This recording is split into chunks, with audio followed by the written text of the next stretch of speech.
Okay, Mahesh Babu Varanasi cinema యొక్క హడావిడి దగ్గర పడుతుంది. అయితే ఆయన బర్త్డే కూడా వస్తుంది. కానీ కృష్ణ గారి ద్వారా మహేష్ బాబు అభిమానులు అయిన వాళ్ళకి కొంచెం అంత ఎగ్జైటింగ్గా లేరు. ఎక్కడో మనసు చివుక్కుమంటుంది. వారణాసి సినిమా ప్రారంభమైనప్పుడు, ఈ సినిమా యొక్క టీజర్ లాంచ్ అయినప్పుడు ఒక ఇంటర్నేషనల్ సినిమాలో కృష్ణ గారు అబ్బాయి నటిస్తున్నాడు. అయితే ఆ యొక్క ఈవెంట్లో సూపర్ స్టార్ కృష్ణ గారి పేరు వచ్చింది. సో తండ్రి పేరు నిలబెట్టాడు అని ఎంతో ఉత్సాహం వచ్చింది. కానీ ఆనాక ఆ ఉత్సాహం శ్రీనివాస మంగాపురం తర్వాత కొంచెం తగ్గింది. అయితే ఏంటి ఇక్కడ కేసు చూద్దాం ఒకసారి. కేసు పరిశీలిస్తే ఫస్ట్ నుంచి కూడా వద్దాం. సూపర్ స్టార్ కృష్ణ గారికి 2 కొడుకులు, రమేష్ బాబు, మహేష్ బాబు. రమేష్ బాబు మొదట హీరోగా వచ్చాడు 1987లో సామ్రాట్ అనే మూవీ ద్వారా. సూపర్ స్టార్ కృష్ణ లెగసీని తీసుకొని. అయితే మహేష్ బాబుకి అప్పుడు ఒక 10 ఏళ్ళు 12 ఏళ్ళు. ఆయన కూడా బాలనటుడిగా నటిస్తూ ఉండేవాడు. రమేష్ బాబు, మహేష్ బాబు బజార్ రౌడీ అనే సినిమాలు యాక్ట్ చేశారు. 3 కొడుకులు యాక్ట్ చేశారు. అయితే రమేష్ బాబు గారు మంచి నటుడు అయినప్పటికీ కొన్ని కారణాల వల్ల పెద్ద సక్సెస్ అవ్వలేదు. ఆయన కింద డీలా పడ్డారు. అలాగే రమేష్ బాబు గారు ఇంకా ప్రయత్నించి చిన్న వయసులోనే 56 ఏళ్ళకి కాలం చేశాడు. పెద్ద స్టార్ అవ్వలేదు. ఈయన రమేష్ బాబు గారి సినిమాలు మానేసినప్పుడు ప్రొడ్యూసర్గా అన్నగారిని పెట్టుకొని అర్జున్, తర్వాత దూకుడు, తర్వాత ఇంకోటి ఏదో సినిమాలు తీశాడు. అర్జున్, అతిథి, ఇవన్నీ తీశాడు. ఆ తర్వాత అన్నగారు సిబ్లింగ్ తోటి మంజులాతో కూడా నాని అనే సినిమా తీసి హెల్ప్ చేశాడు. తర్వాత ఇది ఒక సినిమా వచ్చింది, ఇంకోటి పోకిరిలో వాటిలో పార్ట్నర్షిప్ ఇచ్చి సిబ్లింగ్స్కి హెల్ప్ చేశాడు.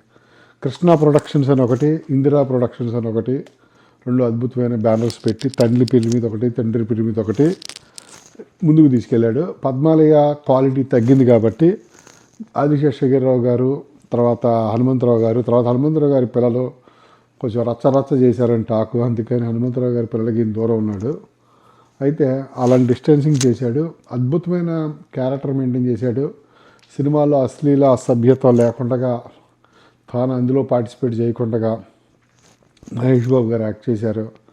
అలాగనే తన సినిమాని తన పిల్లలు చూస్తారు కాబట్టి వాళ్ళ పక్కన ఉన్నప్పుడు సినిమాలో అభ్యంతరకరమైన సీన్లు ఉండకూడదని అటువంటి ఒక క్రియేటివ్ డిఫరెన్సెస్ రావటం వల్లనే ఈయన పుష్ప సినిమాలో నుంచి తప్పుకున్నాడు. ఎందుకంటే పుష్పలో కొన్ని రష్మికతోటి కొంచెం సీన్లు ఉంటాయి. అలాంటి సీన్లకి ఈయన ఒప్పుకోలేదని టాక్. అంత మంచి క్యారెక్టర్ ఉంది. తర్వాత రెయిన్బో హాస్పిటల్స్కి వీటికి గుండె ఆపరేషన్స్కి వాటికి మహేష్ బాబు చాలా హెల్ప్ చేశాడు. అయితే కానీ ముందుకెళ్ళిన కొద్దీ చూస్తే 2016 తర్వాత మనకి ఈయన సిబ్లింగ్స్ తోటి ఇంకా సినిమాలు తీయడం ఆపేశాడు. శ్రీమంతుడు, ఆ తర్వాత ఇవన్నీ కూడా ఏఎంబి బ్యానర్ మీద వచ్చింది. నమ్రత శిరోడ్కర్ గారు లాక్ చేసి కాంట్రాక్ట్లు చేసి ఈయనకి మంచి పార్ట్నర్షిప్ వచ్చి డబ్బులు వచ్చి ఫైనాన్షియల్గా స్ట్రాంగ్గా ఉండేలాగా ఈయన టేక్ కేర్ చేశారు. అక్కడి నుంచి ఈయనకి సిబ్లింగ్స్ తోటి వ్యాపారం లేదు. అయితే 2022లో రమేష్ బాబు గారు కాలం చేసినప్పుడు జనవరిలో మహేష్ బాబు గారు బయటికి రాలేదు. ఎందుకంటే ఈయన కోవిడ్ వచ్చిందని చెప్పారు. కానీ ఈయన చాలా భావోద్వేగానికి గురయ్యాడు. మంచి ట్వీట్ ఒకటి పెట్టాడు రమేష్ బాబు గారి గురించి. ఆ ట్వీట్ చాలా బాగుంటుంది. అయితే కోవిడ్ కారణంగా అంత్యక్రియలకు రాలేదు. కానీ తర్వాత సైలెంట్ అయిపోయాడు. మళ్ళీ రమేష్ బాబు గురించి ఎక్కడా చూడడం. గుంటూరు కారం సినిమా రిలీజ్కి వచ్చినప్పుడు ఒకసారి గుర్తు చేసుకున్నాడు. మా అన్న, ఒక అన్ననే కాదు, నాకు చాలామంది ఆత్మీయులు దూరం వేరు కానీ అభిమానులు ఉన్నారు నాకు అని చెప్పి గుర్తు చేసుకున్నాడు. బాగుంది. అయితే ఇక్కడ ముఖ్యంగా అటువంటి ఒక బ్యాక్గ్రౌండ్ ఉన్నప్పుడు ఆ తర్వాత అక్కడి నుంచి దీన్ని ఎవరి మీద ఒక కోపం కానీ హేట్రెడ్నెస్ ఉంది కానీ నేను అనుకోను. ముఖ్యంగా ఈయనకి ఏదో ద్వేషం కంటే కూడా ఒక భావోద్వేగ దూరం, అంటే ఎమోషనల్ డిస్టెన్స్ పెట్టుకున్నాడేమో అనిపిస్తుంది నాకు. ఒకటి నా దృష్టిలో ఇక్కడ మూడు అవకాశాలు ఉన్నాయి. సరే, అసలు విషయానికి వద్దాం. శ్రీనివాస మంగాపురం ప్రమోట్ చేయకపోవడం ప్రాబ్లం ఏంటంటే, ఇవన్నీ ఓకే, రమేష్ బాబు గారు దానికి వెళ్ళలేదు, అది ఓకే. కానీ శ్రీనివాస మంగాపురం సినిమాని ప్రమోట్ చేయలేదు.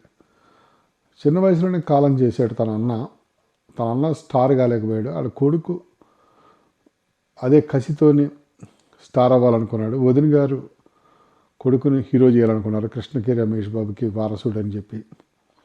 కానీ అక్కడ ఆ జయకృష్ణకి కృష్ణ గారి తమ్ముడు అంటే జయకృష్ణ యొక్క తండ్రి యొక్క బాబాయ్ సపోర్ట్ ఉంది.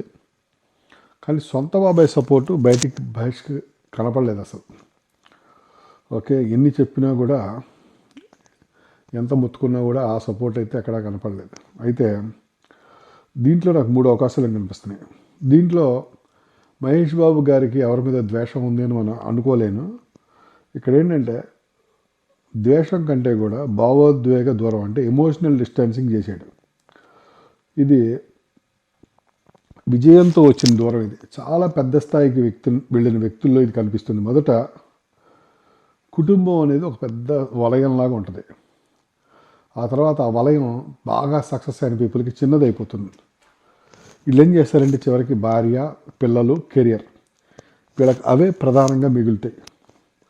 అన్న, మేనల్లుడు, బంధువులు వీళ్ళందరూ క్రమంగా బయటికి వెళ్ళిపోతారు, పంపించేస్తారు వీళ్ళు. రెండోది అపరాధ భావన, గిల్ట్ ఫీలింగ్. గిల్ట్ ఫీలింగ్ ఏంటంటే తన అన్న జీవితంలో విఫలమయ్యాడు, తమ్ముడు దేశంలోనే అగ్రహీరో అవుతున్నాడు. ఇలాంటి పరిస్థితుల్లో కొంతమందికి ఒక విచిత్రమైన అపరాధ భావన ఉంటుంది, గిల్ట్ ఫీలింగ్. నేను ఎంత సహాయం చేసినా అతన్ని కాపాడలేకపోయాను. ఓకే, ఆ భావన వల్ల కొందరు ఇంకా దగ్గరవుతారు, మరికొందరు ఆ భావన వల్ల, ఆ బాధ వల్ల ఇంకా దూరం అవడానికి ప్రయత్నిస్తారు. సో రమేష్ బాబు గారికి ఈయన 2 సినిమాలకి ప్రొడ్యూసర్గా అవకాశం ఇచ్చినా కూడా అన్నను కాపాడుకోలేకపోయాడు అనే ఒక బాధ. అర్థమైందా? ఆ తర్వాత మూడోది ప్రాధాన్యతలు మారిపోతాయి. మహేష్ బాబు ప్రజల దృష్టిలో ఒక్క కుటుంబ సభ్యుడు మాత్రమే కాదు, ఒక పెద్ద బ్రాండ్. అలాంటి స్థాయికి వెళ్ళిన వ్యక్తి, ఓకే, అలాంటి స్థాయికి వెళ్ళిన వ్యక్తి తర్వాత ప్రతి నిర్ణయం కూడా బ్రాండ్ కోణంలోనే చూస్తారు. అది కొన్నిసార్లు కుటుంబానికి చల్లగా అనిపిస్తుంది, కానీ కొన్నిసార్లు కుటుంబానికి కష్టం అనిపిస్తుంది. కానీ ఇక్కడ నేను కొంచెం విమర్శించే ముందర ఒక విషయం ఉంది. జయకృష్ణ సినిమా ప్రమోట్ చేయడం అంటే హీరో అవటం కాదు. ఒక ట్వీట్, ఒక స్టేజ్ మీద 5 నిమిషాలు నా అన్న కొడుకు బాగా చేశాడని ఒక్క మాట, ఈ ఒక్క 4 విషయాలు చెప్పుంటే కనుక ఆ ప్రమోషన్ అది వేరేగా ఉండేది. అవి చేసుంటే జయకృష్ణ కెరీర్ ఖచ్చితంగా ఫస్ట్ సినిమా మారిపోయేది. పెద్ద పూసుకోక్కర్లేదు, ఎందుకంటే అడవి చేసి బాగా చేసాడని చెప్తాడు, కాకపోతే వాడెవడో ఇంకో హీరో సత్యప్రకాష్ బాగా చేశాడని చెప్తాడు, నాని బాగా చేశాడని చెప్తాడు, ప్రియాంక చోప్రా మార్వలెస్ అంటాడు. అలా అన్నట్టుగానే, ఎందుకంటే జయకృష్ణ చెప్పుకుంటున్నాడు, మా బాబాయ్ నా సినిమా చూశాడు, నన్ను మెచ్చుకున్నాడు, నాకు అది చాలు అని. కానీ ఆ బాబాయ్ గారు ఆ విషయం బయట ఎవరికి చెప్పలేదు, వీడి రగ్గొట్టాడు అని చెప్పలేదు. పవన్ కళ్యాణ్ రామ్ చరణ్ తేజ్ రంగస్థలం సినిమా చూసి అద్భుతం, నేను ఎప్పుడు కూడా ఇలాంటి క్యారెక్టర్ చేయలేని, వీడు ఒక మహానటుడు అని చెప్పాడు. ఆ రంగస్థలానికి చిరంజీవి గారు కానీ పవన్ కళ్యాణ్ కానీ ఇచ్చిన హైప్ చాలా ఉపయోగపడింది. అది ప్రీ రిలీజ్ ముందర రిలీజ్కి ఉపయోగపడుద్ది, ఆ తర్వాత వీళ్ళు యాక్టింగ్ ముందుకు తీసుకెళ్తాను. ఇప్పుడు చివరిగా నా అభిప్రాయం ఏంటంటే, మహేష్ బాబు చెడు వ్యక్తి అయితే కాదు, నాకు అన్నిటికంటే కూడా ఆ సోషల్ డిస్టాన్స్కి కారణం గిల్ట్ ఫీలింగ్. అంటే నేను చాలా చేశాను రమేష్ బాబుకి, కానీ కాపాడుకోలేకపోయాను, దానివల్ల ఉపయోగం లేదు, అందుకని నేను ఇంకా అలాంటి ఎమోషనల్ వేలు పెట్టను, నేను మళ్ళీ జయకృష్ణని సపోర్ట్ చేస్తే మళ్ళీ వాడి సక్సెస్ కాకపోతే ఆ బాధ నాకు. అది ఒక రకమైన గిల్ట్ ఫీలింగ్. రెండో కారణం, చాలా పెద్ద స్థితికి వెళ్ళిన తర్వాత కెరియరే ఇంపార్టెంట్, ఇవన్నీ చిన్నవి అయిపోతాయి. అది ఎనీహో మహేష్ బాబుకి హ్యాపీ బర్త్డే. కృష్ణ అభిమానులు అందరూ మర్చిపోండి, జయకృష్ణ తర్వాత తన పైకి వస్తాడు. మహేష్ బాబుని మీరు మామూలుగా వారణాసి సినిమాని చూడండి, కృష్ణకి ఇతను వారసుడా లేకపోతే జయకృష్ణ వారసుడా లేదా ఇంకోటి కూడా వారసుడా, అది కాదు, కానీ జయకృష్ణ వారసుడులేండి. పద్మాలయ అధినేత జయకృష్ణ. మహేష్ బాబు కూడా చిన్నప్పుడు మనకి ముగ్గురు కొడుకులు, కొడుకు దిద్దును కాపురి ఈ సినిమాలు చూసాం. మహేష్ బాబు కూడా కృష్ణ గారు అబ్బాయి. వారణాసి సినిమా సూపర్ హిట్ అవ్వాలి, తెలుగు ప్రజలందరికీ పెద్ద పేరు రావాలి, గర్వకారణం కావాలి.